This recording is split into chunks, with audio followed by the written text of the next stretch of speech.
Hey guys, this is Anita. Welcome back to my channel. Today's video is going to be my review of Great Hunt, second book in Wheel of Time series. This is a spoiler-filled review. Since this is a 14-book series, going forward it will be difficult to do non-spoiler reviews. So all my reviews will be spoiler-filled. Let me tell you upfront, I did not like this book as much as I liked first book. I loved all characters in book 1. Though I found Rand and Matt were annoying, I did not hate them, and I found all POVs were balanced. But that's not the case with this book. Almost 80% of the book is from Rand's POV, and I did not like his POV at all. I think I started hating him in this book. I can see that it's unfair now because I started reading Dragon Reborn book 3 now, and I felt sad for him in that book. I wish Jordan explored his emotional state even in Great Hunt rather than focusing on his reactions. I think that's what made me frustrated. Anyways, let's get into the events in this book. Great Hunt follows immediately after the events of the Eye of the World. Rand is finally learning how to use his Heron Mark blade. Lan is training him. He suggests Rand to leave Altera, but Rand hesitates. That's actually understandable. He doesn't want to leave his friends. He's struggling to come to terms with the knowledge that he can channel. He did not even share that with his friends Matt and Perrin. Even Moraine wasn't talking to him, which confused both Rand and me. Even I did not understand that because Moraine was friendly with him in book 1 and she was answering all his questions. But that's completely changed in this book. From the moment it was revealed that Rand can channel, Moraine completely shut off her communication with Rand. I think if she had sit with him and explained to him what to expect and what needs to be done, he wouldn't have felt that lonely, he wouldn't have felt that directionless. I don't remember if we got explanation for Moraine's behavior here. Please remind me in comments if we got some explanation. Only in this book, I mean, if we get some explanation in future books, please don't tell me. This is my first time reading this series. So because of Moraine's distance with him, he became bitter with Aes Sedai, and he spent entire book being bitter. That's what frustrated me the most. I think it's because of Jordan's focus, because of his usage of repeated phrases like "I will not be used" or "I will not go mad." These phrases frustrated me rather than making me feel sympathy towards him. I would have definitely preferred introspection of his emotions, like Fizz from Realm of Elderlings. We see Fizz struggle, so that's what make us connected with him, no matter how stupid Fizz was. That's what is lacking here. I think that's the case with all Emmons Fielders. They're all very reactionary, and that's what happened when Rand was rude to Matt and Perrin, especially Matt. It was sad to see differences between them. Actually, their reactions when they found Rand is the Dragon Reborn showed how deep their prejudices are against channeling, because we have seen in first book how close they were. We have seen their bond, but the minute they found that Rand is Dragon Reborn, Matt was like, then why are you with us? It was really sad to see that. I'm glad at least Perrin was more understanding. Immediately after that, they got separated. I am generally not a big fan of this being separated and again getting back together trope that was actually happened in book 1. But I'm glad they got time to think, because after this separation, they're civil to each other, and we are introduced to portal stones, which are gateways to different locations and alternative realities. Actually, they remind me of skill pillars from Realm of Elderlings. The concept is similar.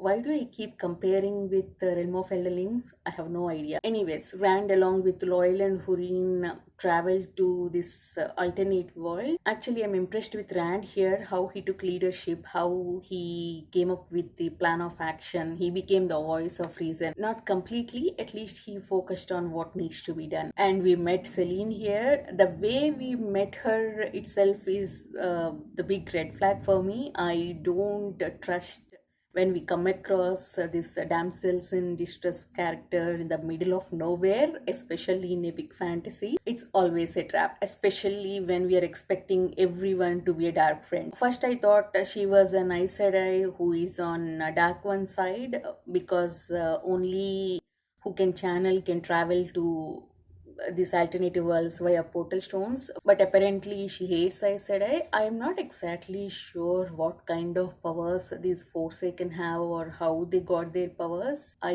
am very interested to know that. She kept talking to Rand about glory and pushing him towards what she wants. Initially, I was actually annoyed with Rand because of how easily he was falling into her trap. But the more I think about it, the more impressed I am with Rand, because no matter what she said, he did not lose his way. He may have trusted her, but he did not forget his path. I should give him some credit. Finally, after their adventure in that alternative world, we got to main timeline and reach Kyrian. I wasn't that much into this game of houses, but I was really happy we met Tom, at least in the beginning. Actually, I was looking forward to see him in this book, but that did not last long. Unfortunately, his girlfriend got killed. I thought it happened because Jordan wants Tom to bring to the main timeline. I thought he will join Rand and others on their journey, but that did not happen. So I was more sad because her death felt unnecessary. Tom's friend, the innkeeper, told him not to go after King, but later we found out that King was dead and there was civil war in Kyrian. So I'm guessing Tom was the one who killed King. I think we'll get to know that in future books. In Kyrian, finally, Matt Perrin and Shynarians catch up with Rand. Actually, I was very happy when they all met because by the time I was annoyed with Rand's POV. I want a change in POV. It continued with Rand's POV, but at least I'm glad that all of them were together. We got to see Ogier studying. I enjoyed that part. I wanted more time with them. Loyal was worried that he might need to stay back if any girl shows interest in him and if any girl wants to marry him.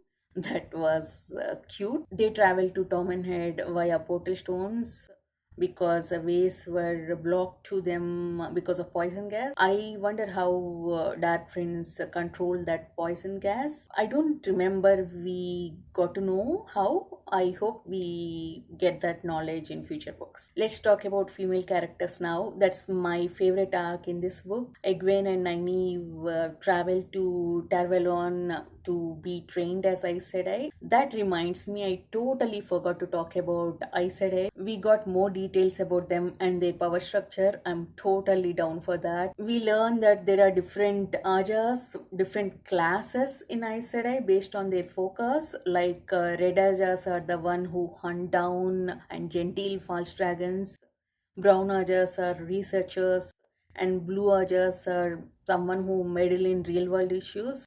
Moraine belongs to Blue Aja, and Amyrlin Seat, who is the head of Aes Sedai, belongs to Blue Aja, and she is friends with Moraine. I think they both are in the plan to find this dragon reborn. We are introduced to another Aes Sedai in this book, wherein a Brown Aja, she got involved in this plan along with Moraine and Amyrlin Seat, wherein left them on their journey and joins Matt and Perrin and Shynarians. And I think Moraine leaves them first and then Verin leaves. Moraine goes to research what Trollocs wrote on the wall, which reminds me, I totally forgot to talk about the inciting incident. Trollocs attack Faldera and they stole this horn and the dagger. So Matt, Perrin and Rand are traveling to find the horn and dagger which needs to be found to save Matt. So during their attack in Faldera, Trollocs wrote something on the wall. Moraine goes to a different city to research that. I don't remember why she left that place and goes to Tormenhead. I remember an attack on her, but I don't remember what was the sign that told her to go to Tormenhead. Because after that attack, We don't see her, we see her directly at the end after the war. If we got some explanation in this book, please let me know in comments. So coming back to Egwene and others, I like the bond between Egwene, Elaine and Min. I am down for some female friendships, but after that prophecy of Rand getting married to all three of them, it was weird. I am not sure if Rand is going to marry all of them in the same timeline or in alternative worlds, but it got definitely weird. Nynaeve goes through accepted test, which was heartbreaking for me personally. Second one, seeing Emin Fielders struggling was tough. I am not sure if it is happening really. I hope that's not the case, because in first test, Nynaeve meets the Forsaken who were destroyed. So I hope it's not the same timeline. And we see Liandrin here again. She takes advantage of their love for Rand and takes them to Falme. In that moment, I felt it was stupid, but actually I understand. We know who Liandrin is. We got that hints from the beginning. From her first scene itself, I was sure that she is one of the Aes Sedai we have seen in the Dark Friends meeting from prologue. But they have no reason to doubt her, so I understand why they fell into the trap. When they walked out of ways, when Shan-Chan captured Egwene, I just lost it. If Egwene wasn't saved immediately, I would have DNF this series. I don't have temperament to handle that. I'm glad she was saved immediately, and I'm glad girls did it themselves. I appreciated Jordan here because none of these girls were damsels in distress. They have power and they have their own agency, and Jordan made use of that. Nynaeve is fantastic here. I loved this whole Egwene's rescue arc, but I was sad that they saved only Egwene. I wanted all of those Damani, is that the word? I wanted all of those leashed ones to be saved. When they chose to leave those two leashed, I was actually upset. I mean, I was actually sad. I understand why they did that. I don't judge them for doing that, but at the same time, I don't want anyone to be leashed. I am against that totally. I can totally understand Egwene's pain here.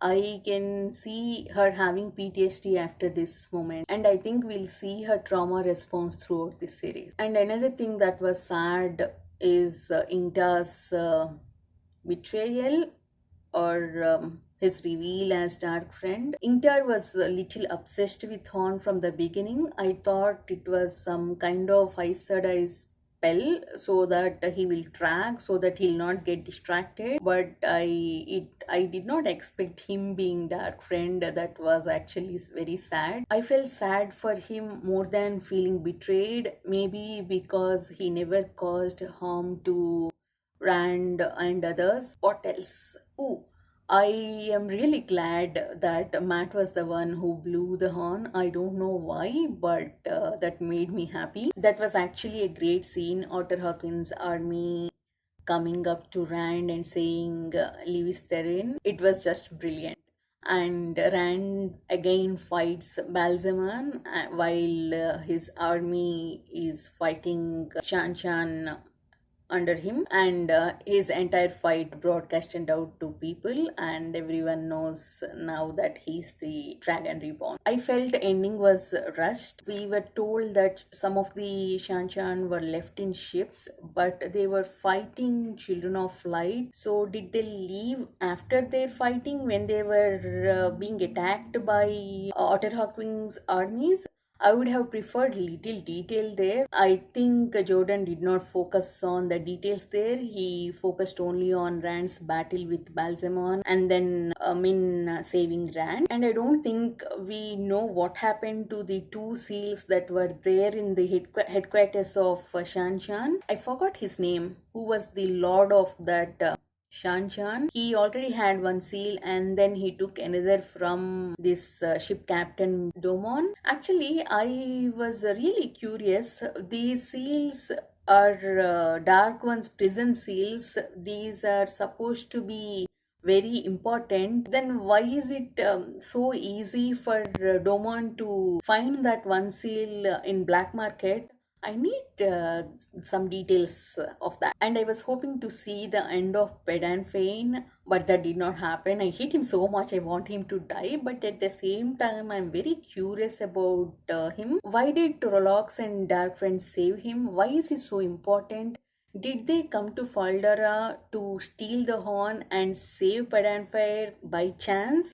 Or did Dark One tell them to save Padanfain because he knows that Padanfain is capable of creating chaos? Or somehow did Padanfain influence them? I remember reading something about him doing things behind Dark One's back, but I don't remember details. This is why I should film immediately after reading. It's been almost 3 weeks, maybe a month since I finished it. I shouldn't wait this long. I'll try to film immediately after reading from book 3, maybe while reading the book. Overall, I liked this book less than I liked book 1. I did not mind Jordan's descriptions of dresses and buildings. I can ignore over description, but repetition is what bothered me. I did not like his overuses of same phrases. I think that's what annoyed me. That's making me frustrated with these characters, which is unfair. Another thing that bothered me was the structure of world building. Jordan mentions so many things, like so many prophecies, and for example, this Trollocs wrote something on the wall. They mention so many things like Luke and some other names, but those things did not happen. Clearly they'll happen in future books. I'm not a big fan of that, and I don't understand Children of Light problem with Aes Sedai. Their name indicates that they are against Dark One. I understand, like 3000 years back, male Aes Sedai broke the world, but I'm not sure if their hatred has anything more than that. And it also feels like they hurt people rather than help them. So I don't understand their purpose. Bornhold, I hope that's the name of the commander of the legion who were destroyed. He was the one who realized Shan Chan are hurting people, attacking people, and he went to war against them, and that entire legion was destroyed. I was very upset about that. Actually, this Children of Light hatred of Aes Sedai and Rand's rudeness with Aes Sedai made me doubt them. Is Jordan trying to hint us about Aes Sedai? I'll not be surprised if they turn out to be the villains at this point. That's all I have to say about this book. Please let me know your thoughts in comments, and if you are going to mention spoilers, please mention that, and please don't say anything beyond book 2. Please like, comment and subscribe. See you in the next video. Bye bye.